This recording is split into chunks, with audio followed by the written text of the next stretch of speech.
हिंदी में यूपीएससी की तैयारी से संबंधित प्रोग्राम्स को देखने के लिए सब्सक्राइब करें स्टडी IQ-IAS हिंदी। तो हेलो दोस्तों, स्वागत है आप सबका स्टडी IQ-IAS हिंदी में। दोस्तों, विश्व को अगर आप ऑब्जर्व करिए, संपूर्ण विश्व को अगर आप देखेंगे तो एक चीज नोटिस कर रहे हैं कि यूं तो इजराइल ईरान वॉर चल रही है, लेकिन प्रॉक्सी के रूप में हमको यूएसए और रशिया भी दिख रहे हैं यहाँ पे।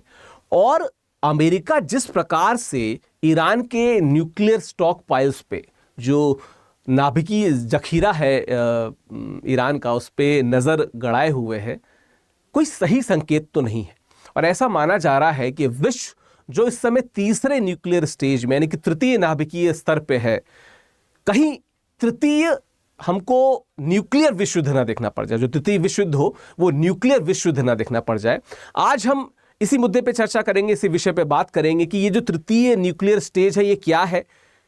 पीटीबीटी, एनपीटी, सीटीबीटी, इस प्रकार की जो संधियां हैं ये क्या हैं, इन सब पे बात करेंगे। साथ में बात करेंगे वो जो 9 प्रमुख न्यूक्लियर आर्सनल्स हैं, जो प्रमुख न्यूक्लियर देश हैं, हम उनके बारे में बात करेंगे और इससे जुड़े तभी संभावित खतरों पे भी हम बात करेंगे विस्तार से। ठीक है, पहले देख लेते हैं चर्चा में क्यों है। द हिंदू, इंडियन एक्सप्रेस लगातार इसको कवर कर रहे हैं कि ऐसा माना जा रहा है कि विश्व इस समय, ठीक है, एक मिनट, ऐसा माना जा रहा है कि विश्व इस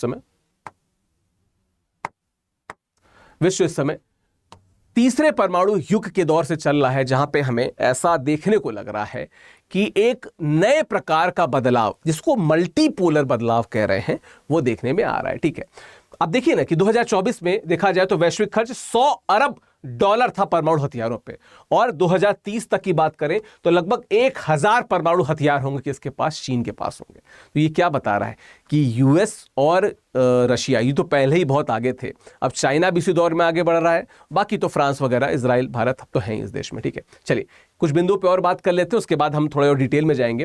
पहला परमाणु युग जब देखा गया, जब अमेरिका एकाधिकार था, हमको पता है हिरोशिमा और नागासाकी में किस प्रकार से हथियार, परमाणु हथियार गिराए गए थे, पूरे विश्व ने उस मंजर को देखा था। ठीक है, उसके बाद हमको शीत युद्ध दिखा, जहां पे रूस और यूएसएसआर, जो सोवियत संघ था, उसके बीच में एक द्विध्रुवीय संघर्ष दिखा। विश्व के सभी देशों ने एक एक गुट नाप लिए। भारत हालांकि इस समय नॉन अलाइनमेंट मूवमेंट के साथ जिंदा था, लेकिन फिर भी कहीं ना कहीं हमको यूएस और यूएसएसआर की जरूरत पड़ रही थी। उसकी बात हम कर चुके हैं ऑलरेडी वीडियो में। ठीक है, दूसरा जो था परमाणु युग, जो 1991 से 2010 की बात की जा रही है, उससे पहले अगर मैं देखूं तो इसमें 1991 तक में भारत ने एक कदम आगे बढ़ाया था, जहां पे भारत ने पोखरण में न्यूक्लियर विस्फोट किया था और भारत ने संपूर्ण विश्व को दिखा दिया था कि हम न्यूक्लियर शक्ति बन चुके हैं। हालांकि भारत पे बहुत सारे सैंक्शंस लगे। आप कमेंट बॉक्स में बताइएगा कि वो 1976 में भारत ने जो न्यूक्लियर परीक्षण किया था उसका नाम क्या था। हालांकि इस पर मैं वीडियो भी रिसेंट में मैंने बनाया हुआ इस पर। ठीक है, तो भारत पे सैंक्शन लग चुके थे, लेकिन विश्व में बाकी देश तो प्रोलिफरेट कर ही रहे थे।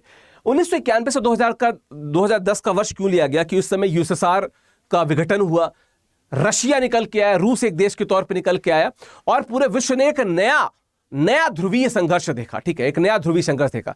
रूस शुरू में डाउनफॉल की तरफ जा रहा था, लेकिन 2010 आते आते इसने अपना एक क्या कहते हैं, अपसाइड देखा। लेकिन उस समय तक हमने अमेरिकी वर्चस्व को देखा इस वर्ष में। ठीक है, परमाणु निरस्त्रीकरण प्रक्रिया को और तेज होते देखा। ठीक है, एनपीटी व्यवस्था यानी कि नॉन प्रोलिफरेशन ट्रीटी जो है, इसके विस्तार को देखा। इससे जुड़ी कुछ और नीतियां भी हैं, उनकी भी हम लोग बात करेंगे। ठीक है, तीसरा परमाणु जो 2010 के बाद की बात कर रहा है वो क्या है कि बहुध्रुवीय परमाणु व्यवस्था है।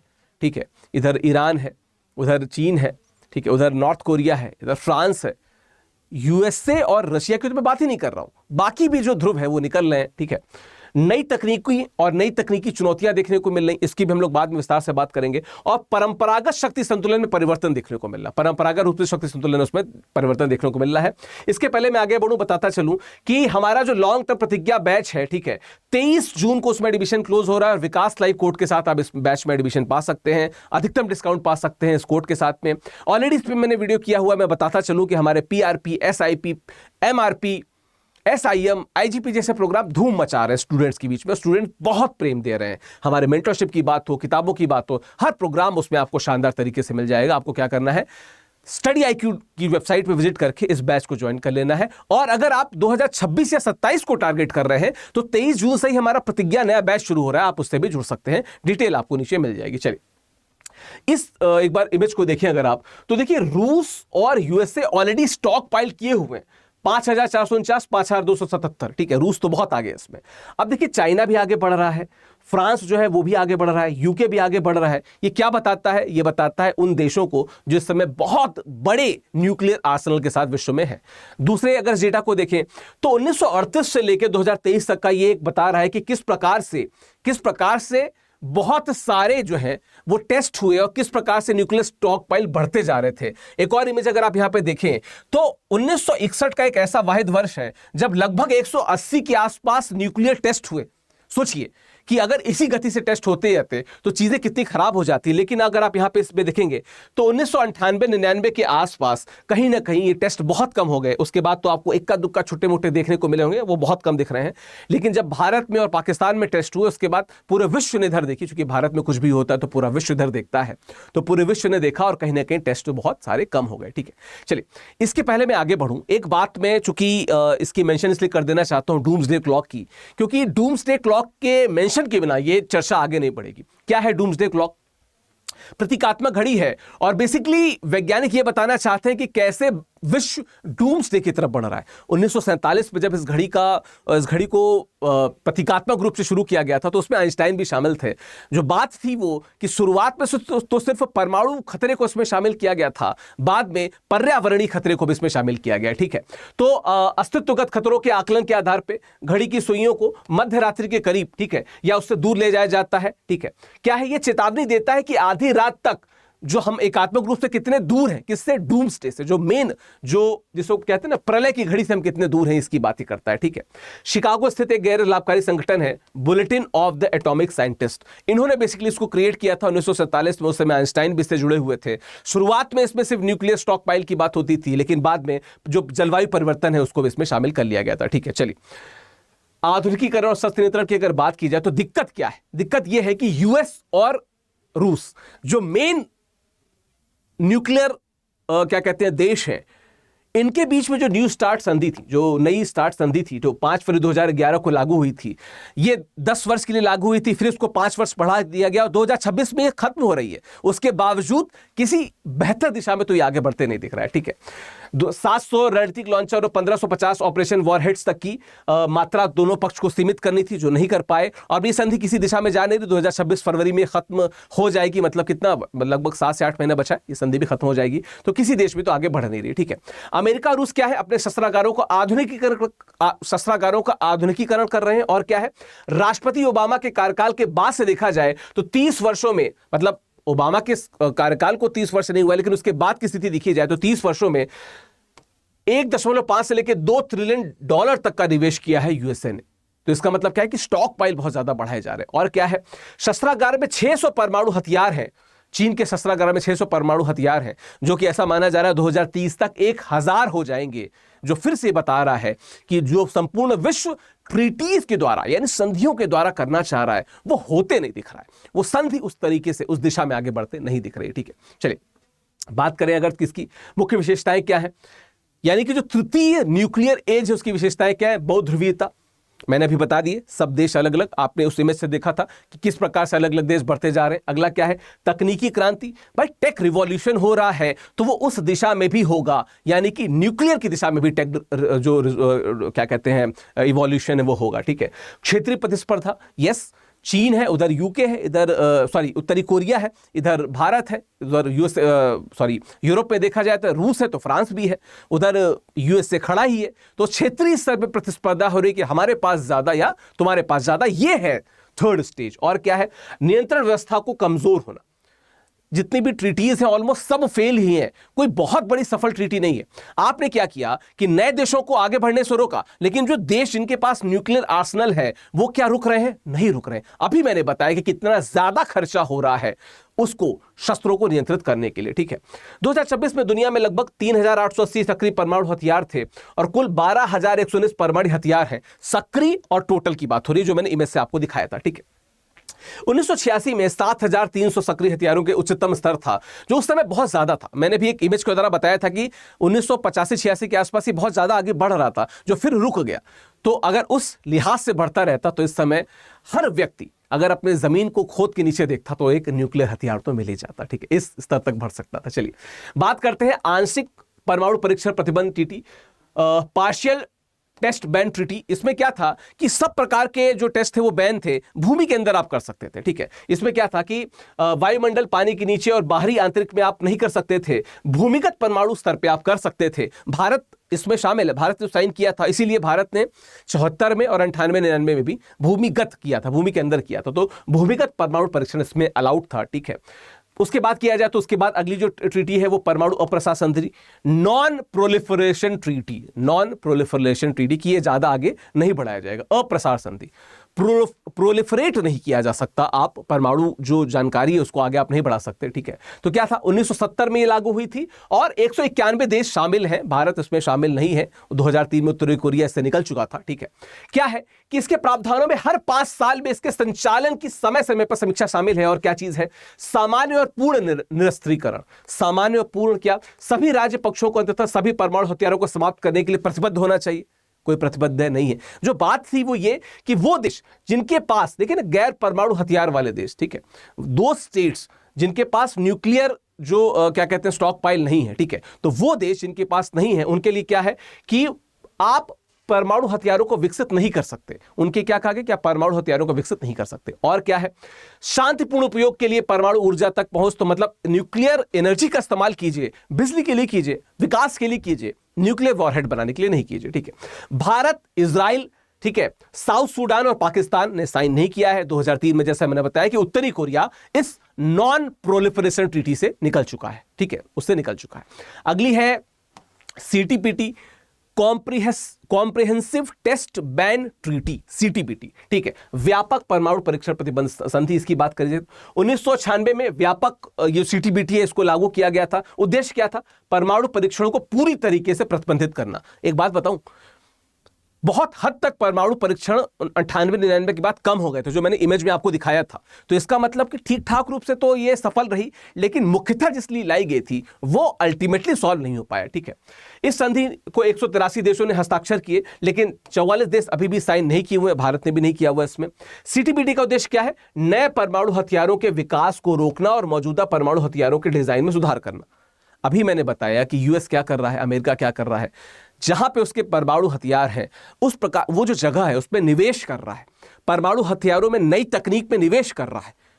बहुत सफल तो नहीं हो रहा है, ठीक है। बाकी लोगों के लिए होगा, छोटे मोटे देशों के लिए, ठीक है, ये बुरुंडी, युगांडा के लिए होगा, इनके लिए तो नहीं है ना। और क्या है, विशेष रूप से देखा जाए तो भारत, चीन, America, Democratic People's Republic of Korea, Iran, Pakistan, Israel और मिस्र ने सीटीबीटी की पुष्टि नहीं की है, ठीक है। तो टोटल 44 देश ऐसे जिन्होंने पुष्टि नहीं की है। प्रमुख देश जो है वो इनकी जानकारी मैंने यहां पे दे दी। एक और बात है, एक और संधि जिसकी बात कर लेते हैं, परमाणु हथियारों के निषेध पर ट्रीटी, जिसको कहते हैं treaty on the prohibition of nuclear weapons. 2016-17 के अराउंड की बात की जाए तो 2017 में अपनाई गई परमाणु हथियारों के निषेध पर जो संधि है, इसका उद्देश्य क्या है, सभी परमाणु हथियारों को पूरी तरीके से प्रतिबंधित करना। उत्तर क्या है, नहीं, आपको पता चल गया होगा, लेकिन ये संधि आई थी, ठीक है। इस संधि को 86 देशों ने हस्ताक्षरित किए हैं और 50 देशों द्वारा अनुमोदित हुआ है। भारत इस स्टॉक में शामिल नहीं था, तो भारत इसको इग्नोर किए बैठा हुआ है, ठीक है।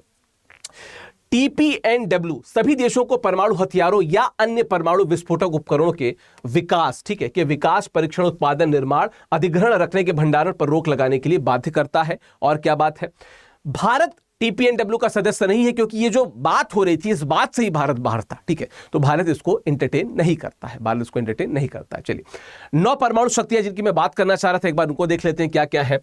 P5 देश तो है ही, इसमें कौन कौन से हैं, अमेरिका है, ठीक है, रूस है, ठीक है, चीन है, उसके अलावा फ्रांस है, उसके अलावा यहाँ पे ब्रिटेन है। P5 तो है ही, सबसे बड़ा आर्सेनल, त्रिकोणीय क्षमता, ट्राइड, जिसको न्यूक्लियर ट्राइड है, इस पर भी हम लोग बात करेंगे। रूस सबसे अधिक हथियार है, अभी मैंने इमेज के द्वारा भी दिखाया था कि रूस बहुत आगे है इस मामले में, ठीक है।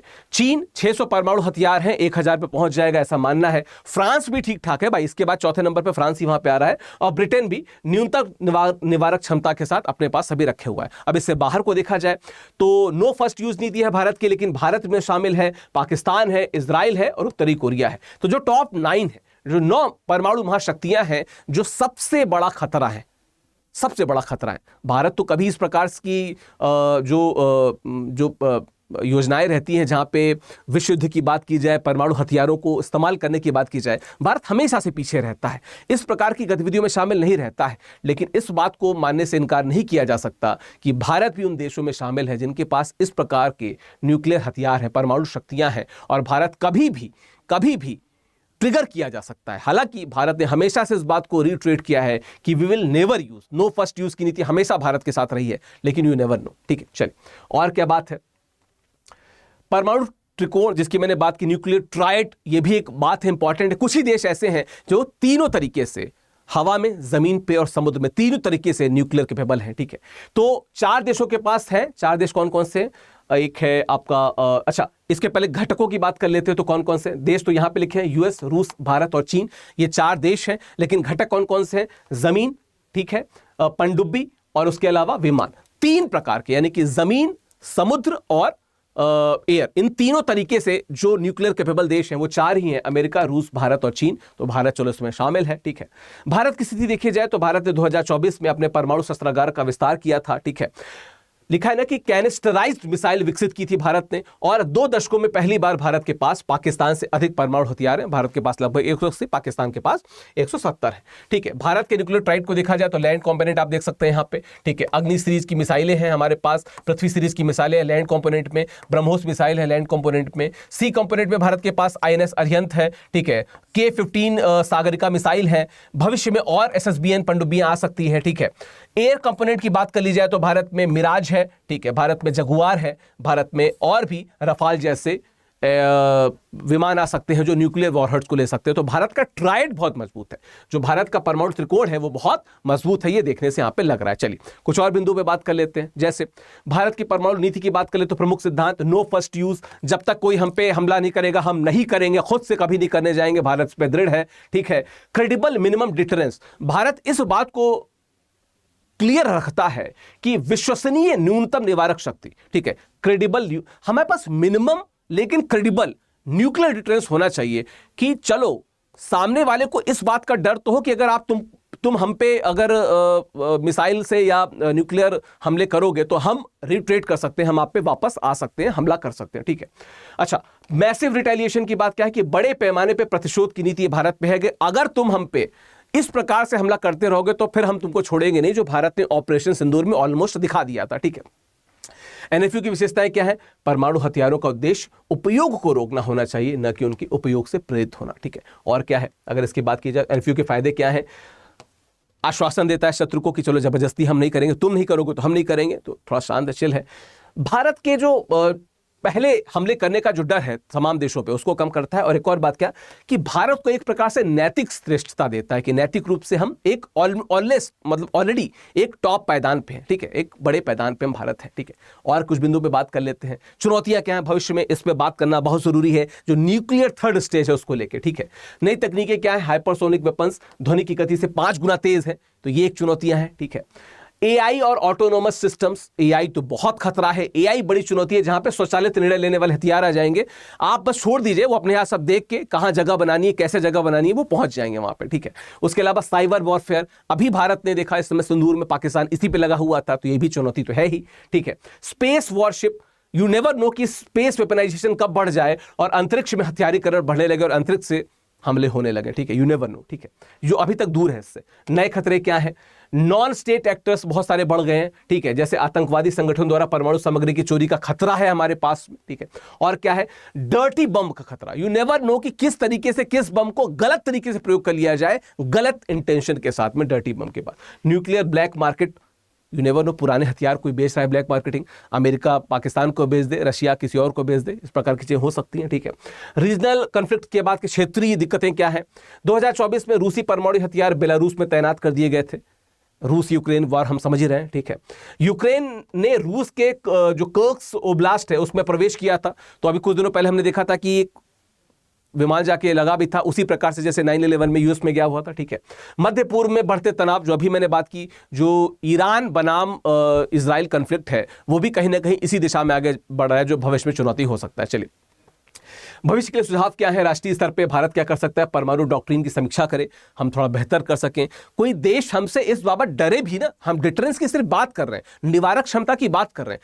प्रॉपर रूप से पाकिस्तान को कंट्रोल में रखना जरूरी है, क्योंकि इस बार लग रहा था कि कहीं न्यूक ना इस्तेमाल हो जाए। ठीक है, न्यूक्लियर कमांड अथॉरिटी का मजबूतीकरण कोई शब्द नहीं, उनको मजबूत करना है बेसिकली। ठीक है, परमाणु सुरक्षा में हमको निवेश करना होगा, थोड़ा और ज्यादा करना होगा। अंतर्राष्ट्रीय स्तर पर अगर बात की जाए तो नए आर्म्स कंट्रोल समझौते पर भारत को देखना होगा कि किस प्रकार से विश्व में जो आर्म्स बढ़ते जा रहे हैं हम उसको कैसे कंट्रोल कर सके, हमारे पड़ोसी कैसे कंट्रोल में रह सके, इसको भारत को इंश्योर करना होगा। न्यूक्लियर फ्री जोन का विस्तार करना होगा भारत को भी, संपूर्ण विश्व को भी अंतर्राष्ट्रीय स्तर पे, और परमाणु आतंकवाद के खिलाफ एक दूसरे का सहयोग देना होगा कि चलो न्यूक्लियर एनर्जी के लिए इस्तेमाल कर रहे हैं, आतंकवाद के लिए इसको इस्तेमाल न करें। ठीक है, हिंदी साहित्य का जो नया बैच है, ठीक है, नया बैच है वो 1 जुलाई से शुरू हो रहा है। हिंदी साहित्य का वैकल्पिक विषय का जो नया बैच है 1 जुलाई से शुरू हो रहा है। अगर आप इसे जुड़ना चाहते हैं तो आप इस कोड का, यानी विकास लाइव कोड का प्रयोग करके अगेन स्टडी IQ की वेबसाइट पे जाके जुड़ सकते हैं। कबीरदास से ये बैच शुरू हो रहा है, तो अगर आप कबीरदास में इंटरेस्टेड है तो इस बैच से जुड़ सकते हैं। हिंदी साहित्य हमेशा से एक वैकल्पिक विषय रहा है जिसने बहुत सारे स्टूडेंट्स को उस लिस्ट तक पहुंचाया जहां पे आप अपने सपनों को पूरा करते हैं, यानी कि IAS IPS बनने के सपने को पूरा कर सकते हैं हिंदी साहित्य के साथ में। इस बैच से जुड़ने के लिए विकास लाइव कोड का प्रयोग कर सकते हैं। ये मेरा टेलीग्राम चैनल है, आप स्कैन करके इससे जुड़ सकते हैं। ऑफिशियल विकास जो है ये मेरा टेलीग्राम का मतलब चैनल का नाम है। आप सर्च बॉक्स में इस नाम को डालेंगे ऑफिशियल विकास को तो आप मेरे चैनल यानी कि UPSC बाय विकास सिंह तक आ जाएंगे। vikas.singh@studyIQ.com मेरी ईमेल ID है, आप यहाँ पे मुझसे बात कर सकते हैं। हिंदी लिटरेचर के बाबत आप मुझसे बात कर सकते हैं। बाकी स्टडी IQ की किसी भी प्रोग्राम के लिए विकास लाइव कोड का प्रयोग कीजिए, अधिकतम डिस्काउंट आपको यहाँ पे प्राप्त होगा। तो आशा करता हूँ ये वीडियो आपको अच्छा लगा होगा। बीच में मैंने एक प्रश्न पूछा था, उस प्रश्न का उत्तर देते जाइएगा। और आपको क्या लगता है कि न्यूक्लियर कैपेबिलिटी के हिसाब से देखा जाए तो विश्व किस दिशा में जा रहा है? क्या ये न्यूक्लियर तृतीय जो स्तर है, जो तृतीय स्टेज है, क्या ये तृतीय विश्व युद्ध की बेस भूमिका निभाएगी? क्या विश्व इस तृतीय विश्व युद्ध को या न्यूक्लियर महायुद्ध को रोक सकता है? कमेंट बॉक्स में जरूर बताइएगा। Thank you so very much, धन्यवाद। हिंदी में UPSC की तैयारी से संबंधित प्रोग्राम्स को देखने के लिए सब्सक्राइब करें स्टडी IQ IAS हिंदी।